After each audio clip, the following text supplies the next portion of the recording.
supervising the action, Julie Winter, Chris Ossel, Andy White, and Brenda Hyphen making the calls here in the bus. And it is Melania who gets the jump. So Melania Shalowski, a very experienced competitor, has the early lead, getting some companionship by Evan Dion. But let's see if Melania can lead the lap as she comes into turn number 4 with authority. As she kicks up her heels, coming off the line, it will be Melania leading lap number 1, but 3 wide. Going to the far outside, to the edge, is Isaiah Newcomb, and he gets the lead from Darren Krantz. Krantz in the 31, he's on the inside, and Isaiah Newcomb in the black 22 on the outside.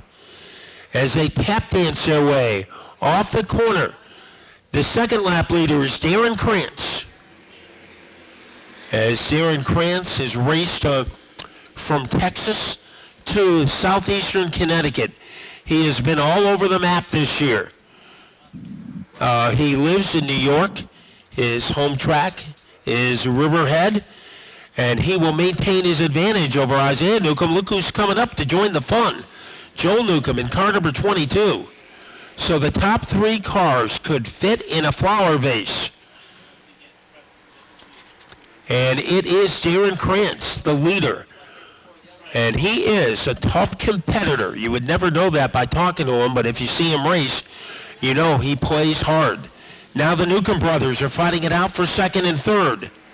So we had their brother, Paul, sing the national anthem tonight. Now trying to make their voices heard in the fight for second, Isaiah Newcomb and Joel Newcomb, and Isaiah is right there as he is breathing down the tailpipe of Darren Krantz. Now veering to the outside, Isaiah trying to get some help from the outside banking. Let's see if it will come to his benefit as he is right there like a bumper sticker on the rear of the car for Krantz. As they whistle their way out of the corner, the driver with the bounce in his step, Darren Krantz, continues to lead despite the pressure of the Newcomb brothers. So the Newcombs surrounding him. Isaiah to the outside. Behind him is Joel. Running in fourth is Easton Dion. Then it's Aiden Sullivan, followed by Melania Shalowski. The 3 Musketeers at the front of the field. And it is Krantz extending his lead now over Joel Newcomb, who moves into second. So Joel Newcomb is right there, trailing by the length of a bedpost over the 31 of Krantz as he is able to gallop his way off the corner. Now, Joel has had an outstanding year this year. He has 3 wins, 1 more than his brother Isaiah. And right now, he is trying to flirt with the back bumper with the Darren Krantz car. He is looking for his second win here at Waterford.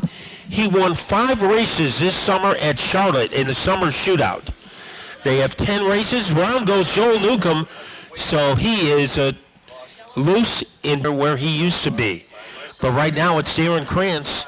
He will get the opportunity to go first on this restart when they enter the box. And Isaiah is right there with him. So a very interesting battle. 2 cars, gorilla taped together. And Krantz moves out in front of Isaiah Newcomb. And look at Joel. He went from the back row into 3rd place. So Joel, he has some giddy up in that car. As they vapor trail their way off the corner, Darren Krantz leading. Remember, extra distance tonight, so we still have 15 laps to go. But the top 3 asserting themselves as they blister their way on the backstretch. The man with the Tabasco out in front is Darren Krantz. And Isaiah, he usually has run very well on the outside. We'll see if he goes out there. Right now, the outside area is being occupied by Joel Newcomb. Here comes Joel, looking to get by his older brother and to get into second. Joel, 11 years old. Isaiah, 13. They come off the corner together, and it's still Isaiah, but only by the length of a sand pebble over the 22. In the white 22. He goes around. Contact between the Newcomb brothers. It is still not official, as soon as we get word from Tech, we'll pass it on. But right now, trying to pass everybody is Joel Newcomb as he gets by Dion on the restart. But Darren Krantz is back in front. But that will not count. We'll see what happens when they infiltrate the turn 4 area where the restart box is located. And it will be Krantz. As Krantz has rabble-roused his way back into the lead, but Joel Newcomb has something to say about it on the outside. It usually takes Joel a couple of laps to get going. Is making a move on the inside, Isaiah Newcomb.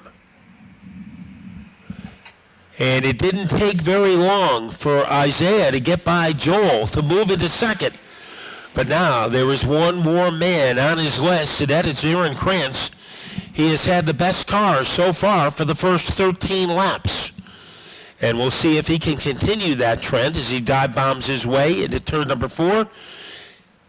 And Isaiah Newcomb, if that car is healthy, he is capable of catching him.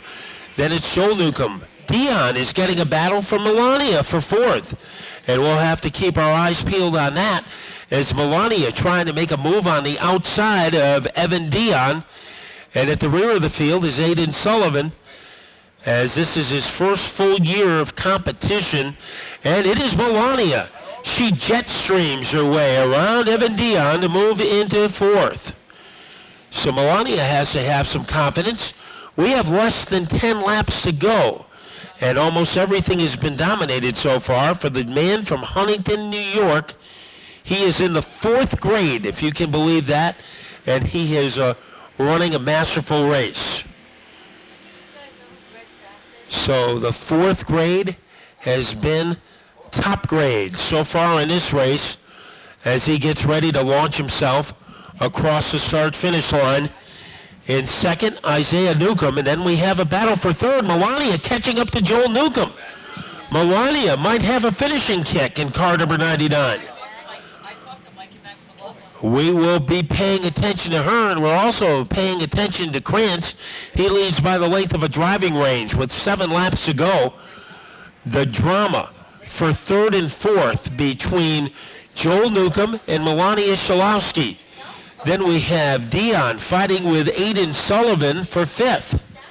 So we have some battles here in the season ender, but not at the front, as it is joyride time for Darren Krantz as he continues to fatten that lead by the length of the Grand Canyon over Isaiah Newcomb. And look at Melania moving into striking distance, trying to get a podium run. So right now, Joel Newcomb is in 3rd. And that car, remember, was flirting with the lead when he ran into his brother. Maybe there's some damage, some side effects to that number 22 car. Now he is able to lengthen his 3rd place advantage over Melania. But it has been a cakewalk for the driver of car number 31, who has driven all over from Texas to Charlotte and has won at Seekonk this year. And right now, he is still stretching out his advantage. Down to the final handful of laps. A good battle for 5th between Dion and Sullivan.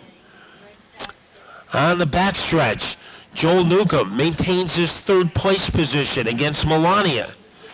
But up at the front, it is a soliloquy for the driver of car number 31 from Huntington, New York, Darren Krantz, as he gets ready to jolt his way across the line.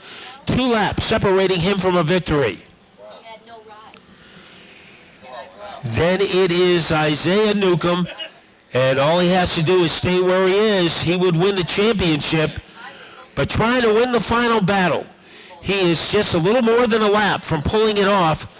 Darren Krantz and Isaiah Newcomb, he can win the big prize, the Speed Bowl Championship, as he started the night with a big lead over his brother Joel. So down to the final lap of the Bandolero regular season, and it's Darren Krantz in a hurry, coming out of turn number 4 for the final time. And congratulations go to Darren Krantz, your runaway winner in the Bandolero feature. But a salute to your champion, Isaiah Newcomb, finishing 2nd to wrap up the crown. In third is Joel Newcomb. Melania Shalosky will be fourth in a battle for fifth. Dion trying to get there. And Evan Dion will be fifth. And I was hoping for first, and it looks like it happened, so I'm really, really happy tonight. And also, I thank Jonathan and my mom and my dad, and also I thank Angela's house, social touch and cops who care. Sam, what does being the champion mean to you? A lot. I like to thank Jesus Christ, my mom, my dad, my brother,